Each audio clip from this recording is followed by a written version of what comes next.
So the big news of the day is not the State of the Union. It's not the government shutdown. It's what's happening in Venezuela. Literally hundreds of thousands of people marching on the streets of Venezuela. It's astonishing. The pictures are just incredible. Here's a picture from Caracas, Venezuela, the capital, where hundreds of thousands of people poured into the streets in opposition to the evil dictator of Venezuela, Nicolas Maduro. Maduro, you'll recall, took office after the death of Hugo Chavez, who was also an evil dictator.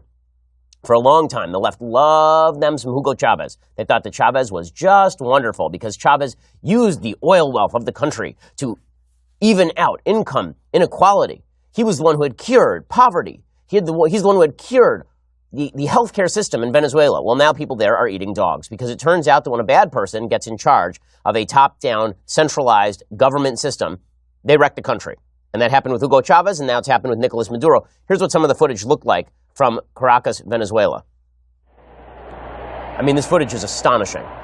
You can't see the number of people. I mean, I was just at a rally last Friday with probably 500,000 people. This is bigger than that. People cheering, holding the Venezuelan flag.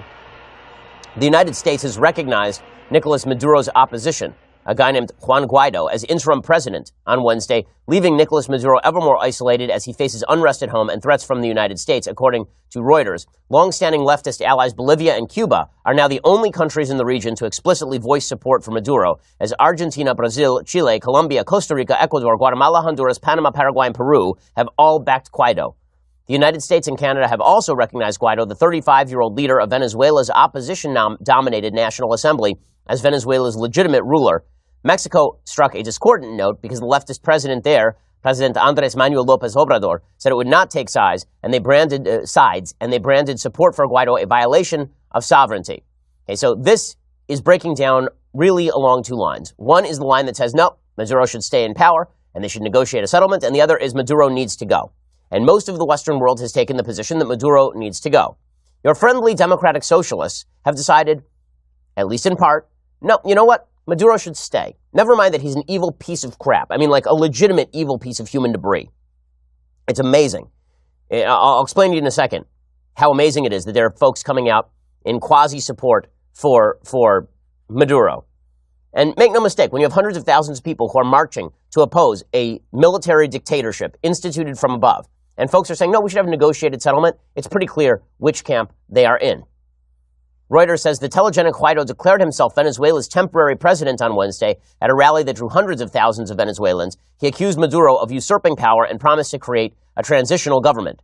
The diplomatic support for Guaido was a striking move in a region where countries tend to refrain from criticizing each other despite their political differences. Criticism of Maduro has grown in recent years as his government has sidelined the National Assembly, held widely questioned elections, and overseen an economic crisis that has forced millions of Venezuelans to flee, mostly to other South American countries.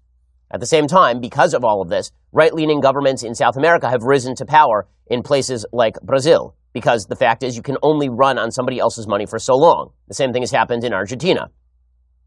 President Trump has reiterated that all options are on the table. His administration signaled potential new sanctions against Venezuela's vital oil sector. So who is opposing the move to get rid of Maduro? Well, you got Russia. So Vladimir Putin is coming out against this move in Venezuela. So Russia is saying that the United States should not intervene militarily in Venezuela. By the way, nobody's talked about military intervention in Venezuela as of yet, and nobody is really seriously discussing that. We're talking about new economic sanctions at this point, and again, providing whatever resources to the opposition are necessary. That's not really a military intervention.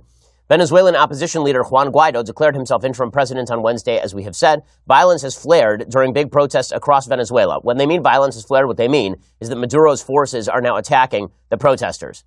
In an interview with Russian journal International Affairs, published on Thursday, Deputy Foreign Minister Sergei Ryabkov said Moscow would stand with Venezuela to protect its sovereignty and the principle of non-interference in its domestic affairs. Weird that Russia would do that, because I seem to recall Russia invading a sovereign neighbor, specifically on the basis that their domestic affairs were not properly in order. Russia invaded Crimea, and they also invaded Georgia on specifically this basis. So in other words, Russia is completely full of it, as per their usual arrangement.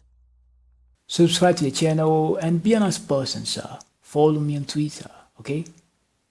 Have a bloody nice day over there with a quite nice weather. Bye.